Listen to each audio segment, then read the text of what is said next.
अप्रत्याशित रूप से मेरा सिर पानी से बाहर निकल आया। कुछ मीटर दूरी पर वेव वॉकर डूबने जा रहा था। उसके मस्तूल लगभग समानांतर थे। फिर एक लहर ने उसे सीधा ऊपर उठा दिया और मेरी रक्षा रस्सी झटके के साथ सीधी हो गई। मैंने रक्षक रेलिंग डंडों को पकड़ लिया और हवा में तैरता हुआ वेव वॉकर के प्रमुख लंबी कड़ी तक जा पहुंचा। आने वाली लहरों ने मुझे जहाज के तल पर कपड़ों चीथड़ों की बनी गुड़िया को तरह उछाल कर फेंक दिया। मेरी बाईं ओर की पसलियों टूट गई थी। मेरा मुंह खून और टूटे हुए दांत में भर गया था। मेरे हाथ संतुलन चक्र लग गया और अगली लहर का सामना करने के लिए मैं जहाज के पिछल के साथ चिपक गया। पानी, चारों तरफ पानी ही पानी में महसूस कर रहा था कि जहाज में नीचे पानी है, किंतु पता लगाने के लिए मैं व्हील को छोड़कर नहीं जा सकता था। अचानक सामने का फल का अर्ध द्वार टूटकर बाहर गिर गया और मेरी नजर आई।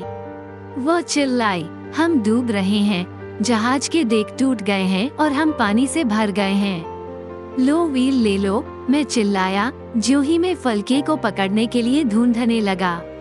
लैरी और अर्ब दोनों पागलों की भांति पानी बाहर निकाल रहे थे। टूटी लकड़ियों अलग अलग कोण बनाए खड़ी थी। दक्षिण पाक दायां का समस्त भाग भीतर की तरफ धंस गया था। कपड़े, चीनी मिट्टी के बर्तन, चाट, टिन और खिलौने गहरे पानी में समा गए थे।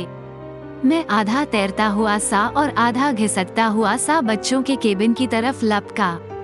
तुम ठीक हो ना? मैंने पूछा। हाँ, उन्होंने ऊपर वाले डेक छत से जवाब दिया। किंतु मेरे सिर पर तनिक चोट है, सू बोली। उसकी आंखों के जरा से ऊपर उभर आए एक बड़े गुमड़े को उसने दिखलाया। सिर फूटे गुमरों की परवाह करने का मुझे समय नहीं था। एक हथौड़ा, पेंच और कैनवस, एक प्रकार का कपड़ा पाने के बाद में ऊपरी तल डेक पर आने के लिए संघर्ष कर रहा था। दक्षिणी पाक खुलकर टूट जाने से हम आने वाली हर लहर के पानी को अंदर अपनी ओर आते पा रहे थे।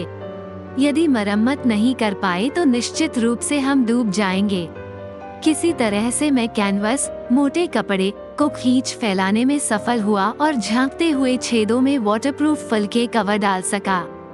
कुछ पानी नीचे से तो आ रहा था, किंतु इसका अधिकतम भाग अब किनारों से टकराकर वापस मुड़ रहा। कैबिन के आसपास तैर रहे मलबे के टुकड़े जब हमारे हैंड पंप को अवरुद्ध करने लगे तो और समस्याएं बढ़ गई और बिजली चालित पंप शॉर्ट सर्किट हो गया। पानी का स्तर खतरनाक रूप से बढ़ने लगा। डेक पर वापस आकर मैंने पाया कि हमारे 2 अतिरिक्त हैंड पंप लुढ़क गए थे, साथ ही आगे की किश्ती के पाल, त्रिकोणीय पाल, डोंगियों और प्रमुख लंगर भी। तभी मुझे याद आया कि हमारे पास चार्टरूम के फर्श के नीचे एक और बिजली चालित पंप है। मैंने इसे एक बाहरी पाइप के साथ जोड़ दिया और यह पाकर खुशी हुई कि यह काम कर रहा था। पानी निकालने, जहाज चलाने और रेडियो संपर्क बनाए रखने के एक अनंत कटु एवं नीरस काम करते रात कटती रही। हम मुश्किल में पड़ने वाले संदेश का जवाब भी नहीं पा रहे थे, जो दुनिया के इस सुदूर के कोने के लिए एक आश्चर्य की बात नहीं थी। सू का सिर बुरी तरह से सूज गया था।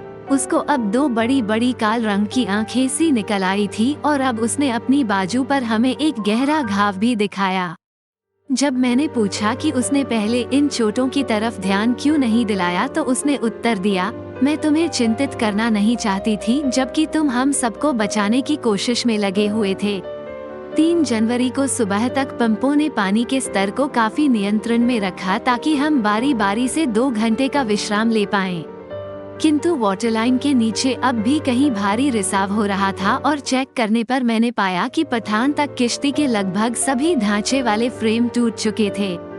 दरअसल सिवाय अलमारियों के कुछ अलग करने वाले हिस्सों के अलावा पूरे दक्षिण पाक दायां भाग को रोकने वाला पूरा भाग ही नहीं रहा था।